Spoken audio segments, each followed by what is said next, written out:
Hey yo, what is up guys? Your boy is back, and we're going to be talking about some more Spider-Man MCU Marvel today. So, I had a conversation with a friend, what was it? It was a couple months ago, and we were talking about the Marvel movies, and I was telling him about how, what I was trying to tell him was that the Marvel, because of the MCU, they don't actually have any real big characters.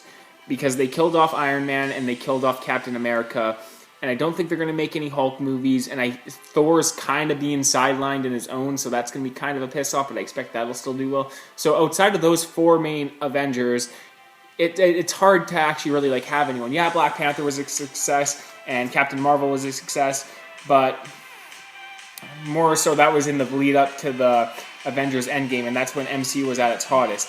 And now post that, obviously it's not really that hot anymore. And I know what you're all thinking, what are you talking about? So to get into what I was explaining to my friend was about how they don't have any big name characters. It's essentially everyone knows who Hulk Hogan is from pro wrestling. It's like having Roman Reigns. Not I shouldn't say Roman Reigns, but it's like having Mr. Perfect. Though Mr. Perfect is a good wrestler, he's not the box office draw that Hulk Hogan was. So to make that make sense, that's kind of what it is. And I shouldn't compare the Black Widow movie to Mr. Perfect. That would just be disrespectful to Mr. Perfect, to be fair. Anyways, so I put in some quick maths here, and so Spider-Man is easily the most popular superhero I think in the world outside of Superman and Batman. I believe Spider-Man is as popular, but everyone also knows Superman and Batman, so they're all really popular characters. Either way, Spider-Man's easily Marvel's most popular character. I'd say after him was probably the Wolverine. Anyways, so I looked up the box office for this because like I told my friend about how these characters, they don't do well. They probably won't do well. Black Widow did what was it? It did 300 something million, and it had a budget of 200 million. And they actually had a loss of $600 million. So that movie was a total bomb for Marvel. So though, yes, it did well, it didn't actually make them any money. So the fact that Black Widow was such a fucking bomb, and then Shang-Chi, again, another movie that just did not do well or great. Though it did good, it didn't do great with a budget of $200 million and then only making $400 million.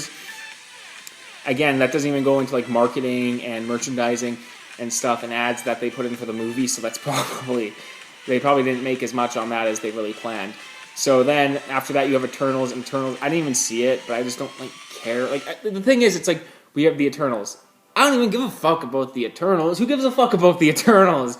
No one. It's Shang-Chi. I didn't know who the fuck Shang-Chi was up until they're making a movie about him. And don't lie. I know there's going to be those comic book people out there oh, I know who Shang-Chi was. Shang-Chi. It's no one knows who the fuck this guy was. Who the hell are you? Next thing you know, this guy just shows up out of nowhere, and apparently he's been around forever. It's not like Guardians of the Galaxy where they actually, that movie was actually really good, and they did a great job of introducing people to the universe and everything like that, and then making people want to go and read the comic books after because it was a good movie and it introduced people to a lot of this stuff, sort of like how Blade was a good movie. This is the opposite. This is the opposite. Because, damn, I don't care about reading Shang-Chi, especially that. I don't even think the movie was that good, and I don't think Eternal, I just never cared. The Eternals, who gives a shit? Who gives a fuck? Anyways, so now let's get into the part about Spider-Man, because all those characters Marvel now has, who cares? They got to get X-Men, and they got to get Fantastic Four in there. I know a lot of people don't like the Fantastic Four.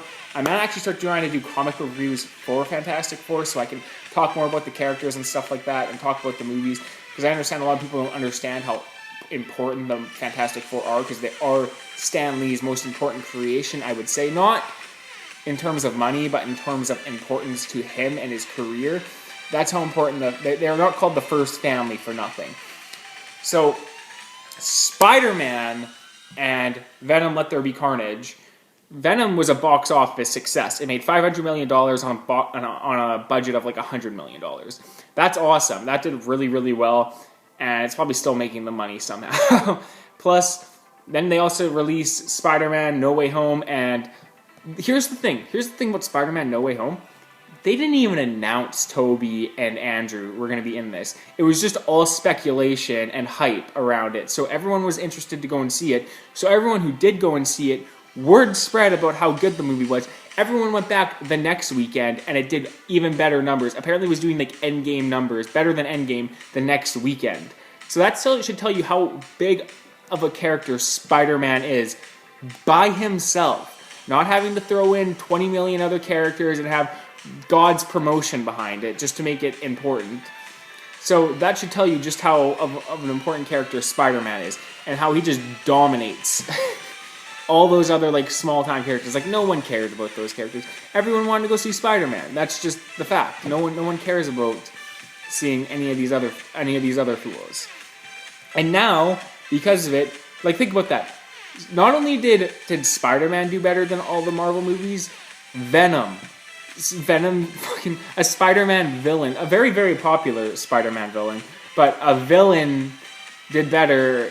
Not even having Spider-Man in the movie. Spider-Man villains, I should say, because Carnage was also heavily promoted for this. So you have two Spider-Man villains beating out all those MCU movies. And I know a lot of people will blame the pandemic, but when Spider-Man was also released in a pandemic year and Venom is also released at the same time, it doesn't really make sense, and they're making money, so kind of stupid if you ask me that people say that, because it doesn't actually make any sense. I think the truth is just no one actually cares about those characters, and I don't know why people are so offended by that. It's just the truth of the matter. It's like releasing a Black Widow movie after she died, and like, who in the movies, it's like, who cares? Like, she dies, so like now we're gonna go watch this prequel over some side character, realistically a cool character, but it's like, I don't know, you need better. You need to do better than that, guys. You gotta do better than that. So yeah, Spider-Man just totally eclipses all these other superhero movies. They're not. It's not even close with how popular of a character he is. So yeah, it's just funny to talk about how people just don't really understand the marketing of these characters, or who's popular and who's not, because Marvel, they don't actually have anyone. And for all those people saying, well, what are you talking about, Spider-Man destroys the MCU? The Spider-Man's movies are actually Sony movies. So that's the funny thing, because Sony owns the rights to the movies. And now if Morbius goes out and does really well, which I think there's a very, very likely chance of that, because now I'm going to go and see Morbius, and I think more people are going to go and see Morbius, because now all the hype surrounding it, yeah, it kind of just gives every one of them the finger. So, yeah.